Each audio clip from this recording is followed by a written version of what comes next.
My favourite cousin. He's not your cousin!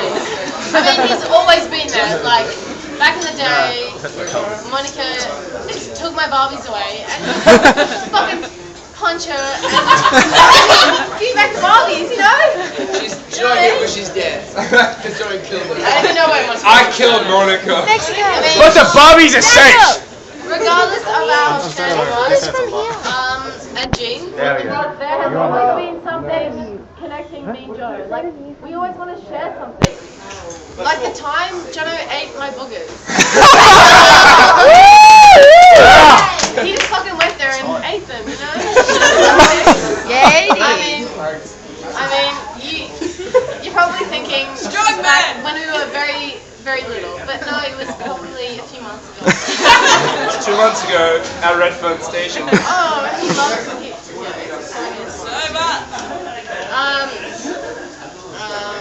Sober.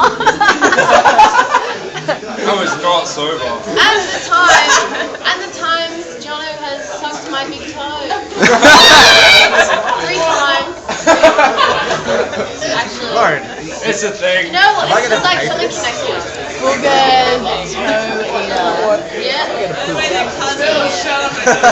So I'd like to point out that there is actually, in fact, more than toe sucking and nose picking to love about Jono. Even if there is actually. Jono Springfield, you have a boundless energy, an ability to adapt and make use of any situation, especially with the help of your friend Johnny Walker. You are bloody social and skillful at charming people, especially of the female gender. You have a quite a knack for how do I put it? Being an absolute man whore. Yeah, he is. I don't mean that in a bad way, you know. Yes, you do. I just mean that people like you, and I mean, you're gonna get very far in life, and you have endless talents. Especially of your talents managing to skinny dip at every time there is a pool. At every party. Luckily, This is my Even if there is no pool, you just get naked. luckily we're on dry land. We all love to see that, you know? We all love it. You are a beautiful singer and my dearest friend. And I know that when life drags me down, you will be there to comfort me, to watch movies and drink tea with me.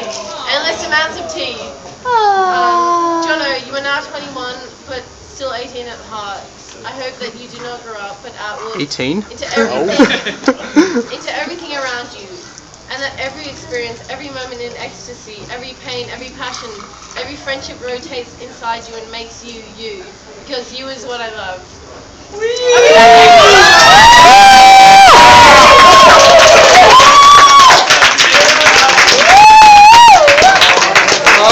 Rebuttal! You mentioned it. This guy. Jono never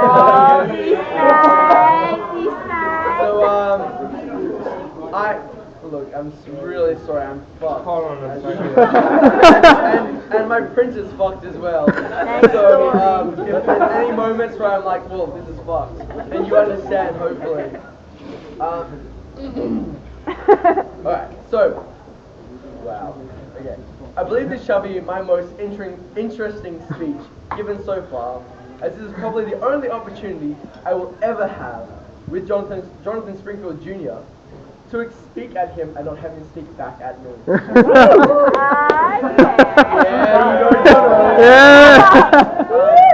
This gives me the perfect opportunity for me to exploit the power of my oratory and entertain you all while simultaneously giving Jono a hard time. Jono and I became good friends a mere year and 7 months ago. And in that time, somehow, and by some crazy god of thunder, I became Jono's bandmate, housemate, lecturer, and most importantly, good friend. Is he slowly getting naked? Yes. Wait till the Wait Getting the fighting gloves ready, you know? By far the biggest opportunity for me to get to know Jono has come over the time in which we've lived together. Some of you may think of Jono as a mysterious man, curious about his true intentions and his desires. And sexuality. Currently. It was believable! I will shock you all by what I have learned. What does Jono do behind closed doors? No, we don't want to know. Well, I spy on him. Jono's... Well, wait, no. The truth is, Jono sits at his computer and compulsively buys things online. He plays games and posts heavily emotional song lyrics on Facebook. When he is hungry, it's straight to the kitchen for onions, garlic, more onions, a bit more garlic, pasta and pasta sauce. I call it a la onion garlic special. Jono is afraid of horror films and believes spiders have the capacity to hunt him down if not killed. He is his own barber, leaving his black hair all over the bathroom. Surprisingly, the only thing Jono isn't at home is naked all the time. At home, he is regular clothed Jono. But when he gets to parties, it's very common to see Jono challenging himself to get naked and jump into the pool. Or someone will mention his previous nudist expression, to which he would try and get his balls out. Oh god, the amount of times I have seen his testicles.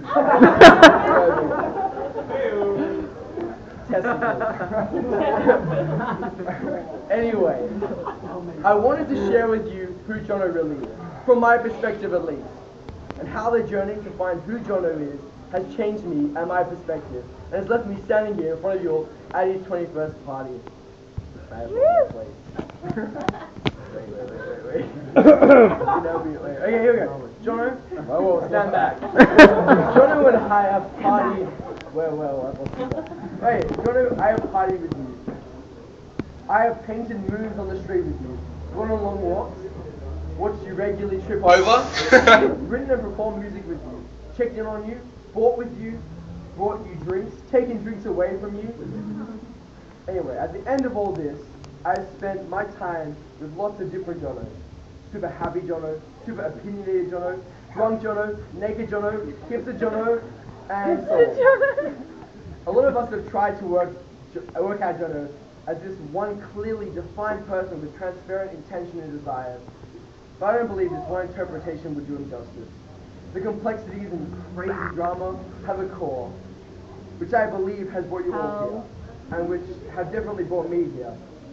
I believe Jono, at his core, is one of the most loving and generous people I have ever encountered. With a fundamental... Why is someone say gay all the Gay community. I'm surprised it took that long. Gay stuff, I don't get it. Keep going. Alright. Trying to find myself again.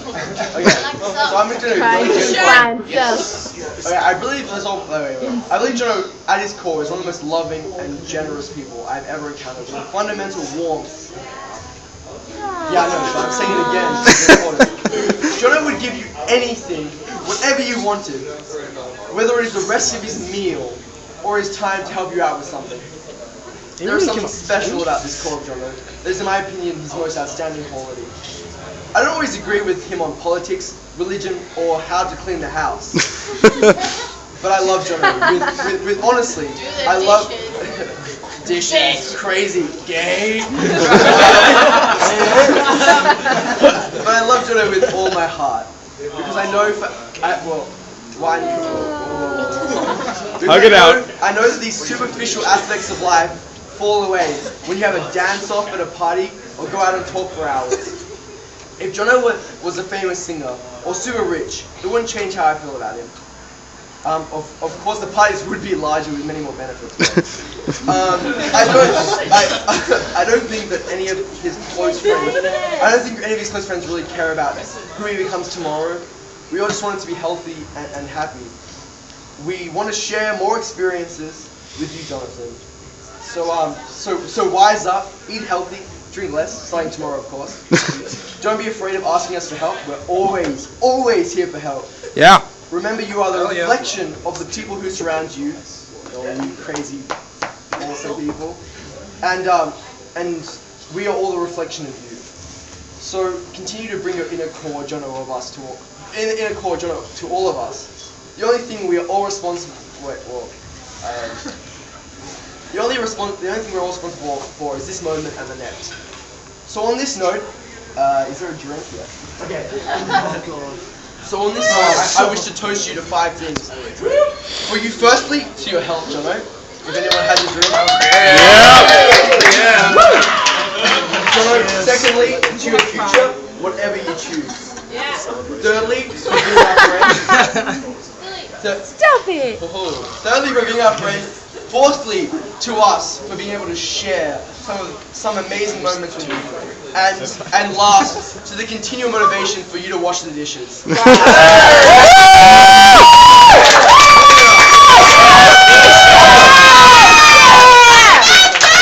out! Jay!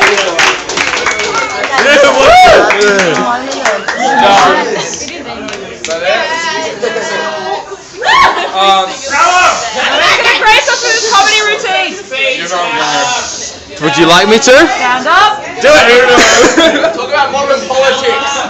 Talk about barrel. Oh, gosh. Okay, well, I'll be honest, I haven't actually written a speech. Good. Because I Nice. didn't have much time, but I'm sure I can say many offensive and embarrassing things about him just on You know, first met Jono in high school. He seemed alright, and then turned out to be a bit of a douche. But that changed, and he actually turned out to be one of the most fantastic, generous, stubborn motherfuckers. Yeah. You're so But stubborn, lovable guys I've ever met. We've done lots of fantastic things together. Yeah, you There are have. stupid things too. That too. Sexy things. I think we've broken quite a few laws together. Trespass, I think was one of them. I've actually lost count, in all honesty. I'm probably one of, no, not few guys, but one of the guys that can say he has definitely earned the name Big Chocolate. He fully deserves that name. I can say that with honest first-hand experience. He deserves it in every way, shape, and form. Wow, what do you mean, man? Ladies, every woman has a big dick. No, in all honesty, I love this guy. He's stubborn, he's annoying, but in the end of the day, he's always there for you. I figure I could call him up at 5 a.m. He'd probably still be awake, but that's not really the point. Probably more awkward if I called him at 12 p.m. because then he'd be more likely to be asleep. And he would come, and he would help you whatever problem you have. And I've never seen a guy deal with such serious problems as well as him. And he's such fantastic, and just his ability to live life to the fullest all the time is amazing. And I love you, babe.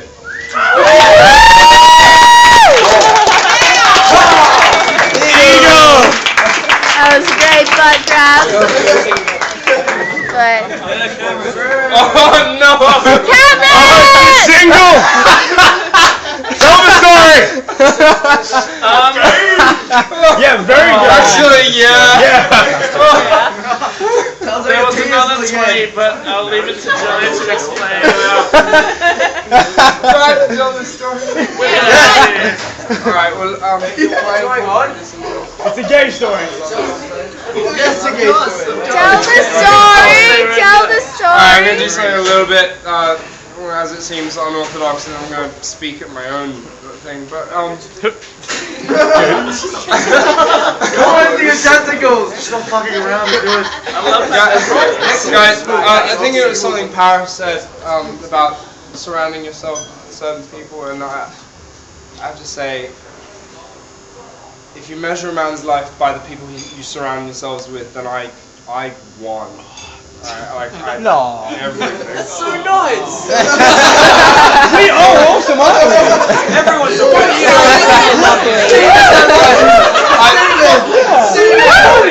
I've got friends here that I've known for half my lifetime, all the way through high school. There's some people I've met here tonight. You're all lovely. I'm just gonna hide this. learning. No, tell the story. We will not forget. Cameron, just tell the story. He's just avoiding. So guys, most of you guys know I've had a bit of difficulty with Getting it up. after all the things that have been said. Size isn't made for quality. I've had a bit of issues over the last few years Bit of issues? with my health and just other things, but I'm appreciative of everyone and everything. Anyway, story. Thanks. I was going down to Melbourne for about a chemo a couple of years ago, and Cameron and I we were in Newtown, and then we made our way to the city, and we decided, being my last night in Sydney, that we would get fantastically drunk, and He's British, I love it. well, yeah. And after spending a few hours out in the city, we strayed to Darling Harbour, where we met this wonderful American chap who was he two of these. To do what? So That's what we all want to know. lovely young American chap. George Washington. George Washington was his name. Came up to us and said, "You guys, you know what? Wait, sorry. Let me try to. You know what? You guys look like." Oh wait, yeah. After chasing seagulls, impossibles. No. Get on with it. Cameron. Yeah, if you think I fall over a lot, you have not spent enough time with Cameron. Anyway, this lovely American guy comes up to us and like, you guys, I don't know about you, what you guys think, but you guys look like models. Have you ever done any male modeling before? Of course, it's at the stage 2 in the morning, and we're sitting there going, by models, you of course mean porn. So he's like, I'll give you $1,000 to come back to my hotel room and jerk each other off. And a brilliant friendship was made. Here's the video. Lower the projector. Anyway, we were a bit drunk, but we weren't quite drunk enough to get there yet. Jono wasn't. So we eventually negotiated. Jono did. I negotiated to get to the stage where he offered us $50 American. 40. He gave us 40. Here is 20 because Cameron was like, you know what, just keep the money. He offered us $50 American to get naked in the public toilet in Darling Harbour and for him to take photos with us. And then, like I said, this was my last night in Sydney before I was going off to Melbourne for horrible things. So we went, fuck it. Alright. But I didn't realize at this stage he was actually going to touch me.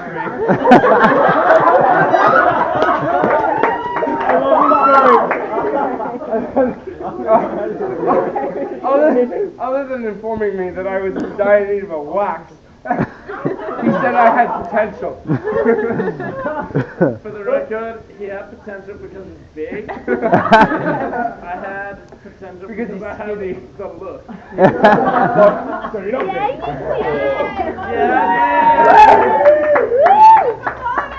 Anyway, he then proceeded to ask us where was good to go to eat.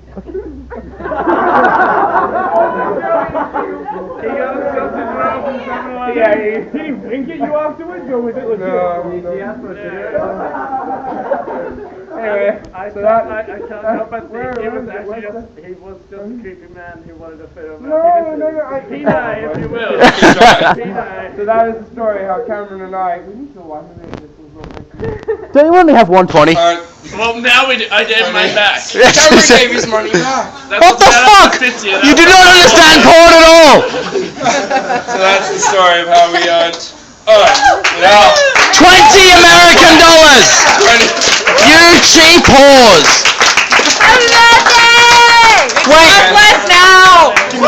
Wait, so you basically $10 to show your cock? Pretty much, yeah. At least you got something for it. Thanks, guys, for coming. We are not done yet. Can we go one more? Stephen Babe! Steven! Oh, Steven! we're not done Alan! So I've known the bugger since we were all but 5. I feel sorry for you. So preschool, primary school, he moved away and mysteriously came back a couple of years into high school. Yeah, it was that, oh, I know this kid. And from that, a fantastic friendship blossomed. Yeah, shenanigans ensued, everything got... Project Mayhem. Yeah. Project Mayhem. The thing with him is, he's the kind of guy that you can develop a really good friendship with, and he can move away and just, you forget it all, but he'll come back and no. And he comes back and you pick up right off where you left. And you're as close as you were when you were 5. Everything's fucking fantastic, and he's still a brilliant kid. And I think everyone's had that sort of thing with this guy. Like, you'll be brilliant friends for a couple of months, you won't see him for a little while, but then everything comes back, and you're just as good as you were. There's nothing about it. It's like, nothing he can do. But he knows his time's now. You go through shit times, you go through fantastic times. He's the kid, you send him a text and you ring him, you talk to him about your problems, it's brilliant. Or he comes to you with your shitty problems. It's good, but yeah, you probably all experience it. It's a friendship that it won't deteriorate. It's there, it's brilliant, it's solid. And that's him. He's a good friend. And there's nothing about it. So, here's to Jono. Here's to Jono, here's to Blue, here's the big pot. Ah, Jono. He ruined a good song. That's the only thing I can say about it. That's the one damper on the friendship. He ruined a good song. Happy birthday to you! Happy birthday, dear Jono! Happy birthday to you!